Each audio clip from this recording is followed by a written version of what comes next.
La vertu de l'humiliation ne réside pas dans la souffrance en elle-même, mais dans l'humilité qui en découle. Est-ce que vous comprenez? Donc l'humiliation, j'ai compris que beaucoup ont été humiliés sans être humbles. Voilà pourquoi quand ils sortent de leur humiliation là, ils sont remplis d'orgueil, imbus d'eux-mêmes. Mais leur papa là a un chemin toujours pour eux. Il ne leur relâche pas. Parce que la vertu de l'humiliation là, l'humiliation dans l'humilité. Daniel chapitre 4 nous a dit quoi? Le roi Nebuchadnezzar a dit que c'est lui qui a tout fait. Et il est élevé en dignité. Il a commencé par être orgueilleux. Dieu l'a dit d'accord, je vais te prouver qu'il y a un Dieu ici. Quand il a dit ça, il dit ok, il n'y a pas de souci. Dieu dit bon, je vais te prouver aujourd'hui qu'il y a Dieu. Dieu l'a descendu de son trône. Est-ce qu'on va dire que c'est Dieu? C'est pas Dieu, c'est Satan. Son papa Satan est venu le prendre. Je vous dis la vérité, Dieu n'a rien fait. Dieu a permis à Satan de venir le prendre, Nebuchadnezzar là, parce que le reflet sur la royauté qu'il faisait là, qu'il donnait là, c'était l'orgueil. Dieu a dit, monsieur Satan, il y a ton fils qui te réclame ici, viens le chercher. Et quand tu vas le prendre là, amène-le dans la brousse. Il va vivre avec les animaux pendant 7 ans, jusqu'à ce qu'il trouve raison. Et c'est ce que Satan a fait. C'est pourquoi je dis toujours que Satan et Dieu sont des associés. La Bible dit qu'il est resté dans la brousse. Et ses ongles ont commencé par devenir comme les animaux, les griffes. Pendant 7 ans, à manger des herbes, ce qui est contre nature.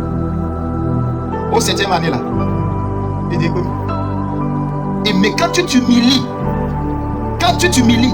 devant Dieu, Satan n'a plus le pouvoir. C'est pourquoi il dit beaucoup de gens ont subi l'humiliation dans l'orgueil, mais pas dans l'humilité. Voilà pourquoi tu vois des gens qui traversent des épreuves. Et quand ils voient leurs semblables dans les mêmes épreuves là, ils ferment leurs entrailles. Ils ne les regardent pas. Ils disent toi aussi vas souffrir comme moi, aussi j'ai souffert. Ils n'ont encore rien compris. Le papa est en chemin pour eux. Pour deuxième round. Tu as oublié que tu étais sans vêtements. Tu as oublié que tu ne pouvais pas acheter quelque chose de toi-même. Aujourd'hui Dieu t'a fait grâce. Il y a l'un de tes semblables à côté de toi. Tu lui dis d'aller travailler comme toi. Ton papa est en chemin. C'est pourquoi même dans l'humiliation, s'il n'y a pas l'humilité, la vertu de l'humilité, tu es cuit. On a dit que la vertu de l'humilité est la reconnaissance sincère de sa propre valeur, de ses propres forces et de ses faiblesses, et de sa dépendance à Dieu. Alors, celui qui est humble là, c'est la personne qui dépend totalement de Dieu. Et c'est ce que Dieu aime. Voilà pourquoi Dieu permet l'humiliation. Il permet que l'humiliation vienne. Tu seras humilié. Laisse-moi te dire que derrière l'humiliation se prépare la gloire. Toute vision qui vient de Dieu, qui ne passe pas par l'humiliation, n'est pas une vision venant de Dieu. Voilà pourquoi quand Joseph a reçu la vision de Dieu là, il est passé par l'humiliation, la trahison de ses frères. Il a passé par l'humiliation, le puits. Il est passé par l'humiliation. On l'a vendu aux Égyptiens, à Potiphar. Et après Potiphar, il est allé en prison. De la prison maintenant, il est allé où? À la royauté. L'humiliation qui vient de Dieu te prépare à l'élévation. Dieu permet l'humiliation pour parler à ton âme. Dieu permet l'humiliation pour briser notre ego, notre orgueil. Sans humiliation, tu ne vas jamais voir quelqu'un à qui Dieu a promis d'élever, de faire de lui un grand, sans humiliation. Il va écraser ses frères. Voilà pourquoi dans Ésaïe chapitre 3, le verset 15, on a vu que Dieu est descendu lui-même envers les chefs en dignité par rapport à leur abus de pouvoir face aux pauvres. Parce qu'eux se sont dit, ouais, nous sommes les chefs, des dictateurs comme ça là, qui ne savent pas que être autorité de Dieu, c'est une responsabilité. Ils ne savent pas que ministère de Dieu, c'est une responsabilité et non un titre. Ils se cachent sous le titre du prophète, du pasteur, d'évangéliste, de diacre et diaconesse, ancien de la maison, pour faire le mal. Et ils ne font pas droit aux pauvres, aux veuves, aux orphelins. Dieu dit, je viens pour vous. Alléluia. Gloire à Dieu. C'est pourquoi Dieu permet l'humiliation. L'humiliation vécue dans une attitude humble devient un tremplin vers l'élévation, car elle permet de se défaire de l'orgueil, de reconnaître sa dépendance de Dieu et de s'ouvrir à sa puissance transformatrice. Vous voyez? Donc l'humiliation là te permet de te défaire de l'orgueil. La seule façon de tuer l'orgueil là, c'est pas Seigneur, enlève-moi l'orgueil. Seigneur, enlève-moi l'orgueil. Beaucoup ont prié comme ça, pourtant l'orgueil est là. Gloire à Dieu. Dieu te fait passer par l'humiliation. C'est-à-dire, toi qui avais l'argent par exemple, et tu étais orgueilleux, Dieu va te faire priver de l'argent pour que tu sentes la valeur, comment les pauvres sont. Sinon, si tu es comme ça, il te donne les milliards, tu vas marcher sur tout le monde. Et en marchant sur tout le monde, tous les jours, tu seras au tribunal des sorciers. Donc pour t'éviter ça, là, il t'a mis dans l'humiliation. Pour parler à ton âme, pour te préserver de l'orgueil. Alléluia. Donc, dans l'humiliation, la puissance de Dieu est disponible pour te transformer. C'est pourquoi quand le roi Nebuchadnezzar a subi cette humiliation pendant 7 ans, il dit bon, assez c'est assez. La puissance de Dieu est venue transformer son caractère. La puissance de Dieu, si elle ne travaille pas en toi, tu ne seras jamais même. Parce que l'homme animal, l'homme animal. C'est dangereux, je vous assure. Notre pire ennemi, c'est lui. Et ça se passe de l'intérieur. Voilà pourquoi je dis, occupez-vous des ennemis intérieurs que extérieurs. Si tu tues les ennemis intérieurs, ceux qui sont à l'extérieur sont faibles. Ils ne peuvent plus rien pour toi, contre toi. L'humiliation nous rappelle notre besoin constant du soutien de Dieu et nous rend dépendants de Dieu. S'humilier, c'est s'abaisser volontairement. Faire preuve d'humilité. C'est-à-dire, tu te dépouilles toi-même, tu viens t'agenouiller devant Dieu. Voilà pourquoi on dit que la position à genoux, c'est une position d'humilité. Toute personne qui se met à genoux est toujours victorieux. Parce que tu t'abaisses devant Dieu. Et très souvent, ce qui nous amène à oublier d'où nous sommes sortis. Dieu l'a dit aux enfants d'Israël dans le livre de Deutéronome chapitre 8. Il dit, vous là, je vous connais, avec l'homme animal qui est en vous là. Faites attention. Il dit, lorsque tu mangeras et tu te rassasieras, tu béniras l'Éternel ton Dieu pour le bon pays qu'il t'a donné. Ceux qui sont riches là, ils savent bénir Dieu. Je prie que tu sois béni. Tu sois rassasié. Le pauvre ne sait pas bénir. Garde-toi d'oublier l'Éternel ton Dieu, au point de ne pas observer ses commandements, ses ordonnances et ses lois que je te prescris aujourd'hui. Gloire à Dieu. Lorsque tu mangeras et te rassasieras, lorsque tu bâtiras et habiteras des belles maisons, lorsque tu verras multiplier ton gros et ton menu bétail, s'augmenter ton argent, ton or, s'accroître, tout ce qui est à toi, prends garde que ton cœur ne s'enfle et que tu n'oublies l'Éternel, ton Dieu qui t'a fait sortir du pays d'Égypte, de la maison de servitude, qui t'a fait marcher dans ce grand et affreux désert où il y a des serpents brûlants et des scorpions, dans des lieux arides et sans eau, et qui t'a fait jaillir pour toi de l'eau du rocher le plus dur, qui t'a fait manger dans le désert la manne inconnue à tes pères, afin de t'humilier, de t'éprouver, pour te faire ensuite du bien. Garde-toi de dire en ton cœur, ma force et la puissance de ma main m'ont acquis ces choses, m'ont acquis cette richesse. Alléluia. Vous voyez, l'objectif de Dieu, en nous faisant traverser le désert, c'est pour nous défaire de l'orgueil de l'homme animal, pour que quand on serait élevé en dignité, qu'on n'oublie pas là où on a quitté. Il dit, souviens-toi que tu as été esclave, souviens-toi que je t'ai donné à manger. Et quand tu vas être rassasié, très souvent là, quand on est rassasié, on oublie d'où on a quitté. Parce qu'aujourd'hui, tu ne te plains plus de manger, tu as oublié de prier. Tu as déjà ton salaire, pas moi. Ce salaire que tu n'avais pas et tu multipliais les jeûnes et les prières sur la montagne, on n'a pas le temps. Alléluia. Mais maintenant, le salaire est là. Ce que tu désirais de Dieu est là. Tu manges comme tu veux à l'heure où tu veux. Or avant, c'est ce que tu trouvais, tu mangeais. Mais maintenant, tu manges ce que tu veux, pas ce que tu trouves. Gloire à Dieu. Maintenant, tu te permets d'oublier Dieu. Il dit en ce moment-là, il va inviter ton autre papa là. Parce que l'autre papa, il est le père de l'homme animal. Donc si tu manifestes son caractère, lui, Dieu, il va te le biper. Et il va venir te chercher. C'est aussi simple. Gloire à Dieu. Il ne le fait pas. Il ne le fait pas. Donc, toute humiliation que vous subissez auprès des hommes, je vous assure, c'est la preuve que tu es proche de ta gloire. Si quelqu'un se moque de toi, gloire à Dieu. Gloire à Dieu. C'est parce que lui là, il trouve qu'il a des choses plus que toi, il te moque de toi parce que toi tu n'as pas. Va t'humilier devant Dieu. C'est ce que Anne a fait. Anne n'avait pas d'enfant. Pénina avait des enfants. Malgré les sacrifices d'Elkana, Anne n'avait pas d'enfant. Mais Anne a dit bon, il me semble que c'est pas Elkana qui produit enfant, c'est Dieu qui donne enfant. Anne est venue s'humilier devant Dieu. Anne a pleuré. Anne a prié. Anne est rentrée dans l'intimité profonde de Dieu. Elle est ressortie avec enfant. Donc si quelqu'un se moque de toi, la personne est en train de t'envoyer vers Dieu.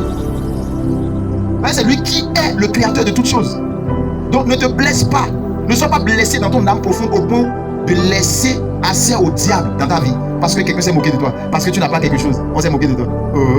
C'est pourquoi tu dois connaître la parole. Donc s'humilier, c'est renoncer à toute forme d'orgueil. C'est aussi mourir à soi-même. 2 Corinthiens chapitre 7, le verset 14. Il dit, si le peuple s'humilie devant moi, avoue ses péchés, moi Dieu, je vais l'exaucer depuis les cieux. Dieu va t'exaucer depuis les cieux.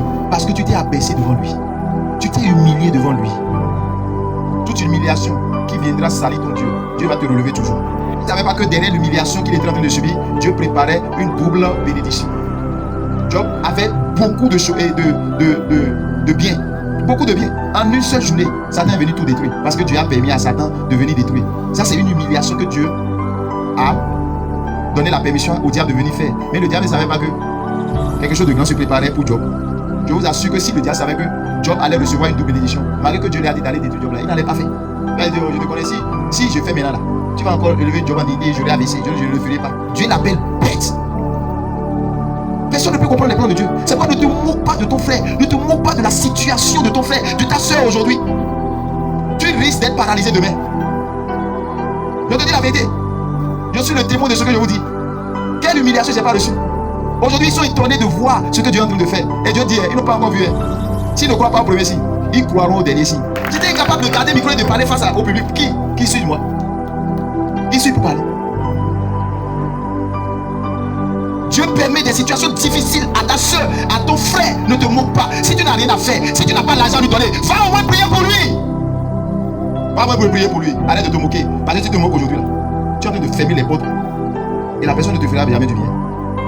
C'est là que tu vas voir d'autres personnes qui viennent et disent, je ne sais pas pourquoi mon frère là, ma soeur là, il ne me donne jamais l'argent. Qu'est-ce que tu as dit pendant qu'il est dans le souffle? Va retirer ta parole, il va te faire du bien. Pourquoi que l'onction dort? L'onction ne dort pas. L'onction voit. En commençant, je vous ai dit, Dieu voit tout, il comprend tout. Rien ne lui échappe. Ses yeux parcourent toute la terre. Arrêtons d'être orgueilleux. Et aujourd'hui, on se moque de toutes les sœurs, de tous les frères qui traversent des situations difficiles. Oh, c'est nous-mêmes qui avons prophétisé. C'est nous-mêmes qui avons prié. On a entendu le message que si tu reçois une prophétie, que l'accomplissement de la prophétie commence par le contraire. Ça commence par l'humiliation. Et toi, mais tu as dit amen à ton frère qui a reçu la prophétie. Et le frère est en train de subir le contraire de sa prophétie. Tu te moques du frère. Tu te moques de la sœur. Qui est bête entre vous deux? Et celui qui est bête attend son papa. Il est en route. Alléluia. Faites beaucoup attention. Parce que Dieu permet l'humiliation. Que tu sois prophète, que tu sois archibishop, que tu sois ancien diacre, ancien ou nouvel eau, tu vas passer par l'humiliation. Ah ouais? Parce que l'humiliation révèle le cœur de l'homme. L'humiliation. Quand tu passes par l'humiliation, Job dit quoi? Les amis de Job sont venus dire, oh Job, tu es en train de passer l'humiliation. Fais ceci. Alléluia. Job 22, le verset 29. Quand l'humiliation vient, qu'est-ce que tu fais?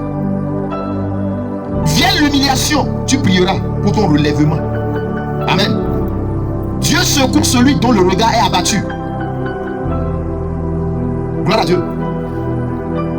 Vient l'humiliation, tu prieras pour ton relèvement. Maintenant, quand l'humiliation vient pour nous là, c'est en ce moment qu'on commence par se moquer des gens. C'est en ce moment qu'on commence par murmurer. Frère, c'est que c'est un tremplin de ta gloire vers l'élévation.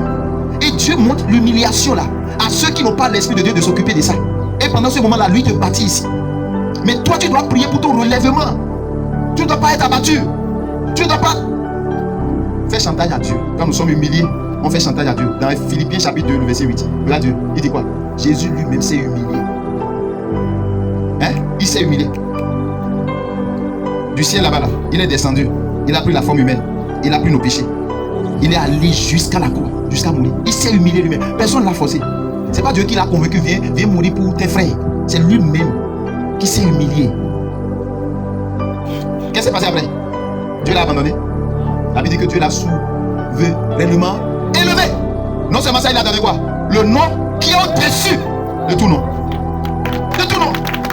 Donc quand tu es suite dans ta famille, sois fier. Dieu va te lever tout à l'heure au-dessus de toute ta famille. Il va te lever en dignité. Et ta famille va dépendre de toi. Donc ne les réponds pas. Si tu les réponds, tu vas perdre le temps. Ne les réponds pas. Gloire à Dieu. Ne les réponds pas. Gloire à Dieu. Ne les réponds jamais. Proverbe 18, verset 12. Avant la ruine, le cœur de l'homme s'élève. Mais l'humilité précède la gloire. Vous voyez? Il dit, avant la ruine de quelqu'un là, la chute de quelqu'un là, c'est que son cœur était quoi? L'orgueil était déjà là. Gloire à Dieu. Maintenant, si un frère est orgueilleux et que Dieu est en train de l'humilier, quel est ton problème déjà? Prie pour lui. Ne te moque jamais de la situation de quelqu'un. Ah, je vous dis la vérité. Ne te moque jamais. Ne te moque jamais. Compare jamais. Ah, pourquoi être mieux que lui? Hey. Tu ne sais pas ce qui t'attend demain.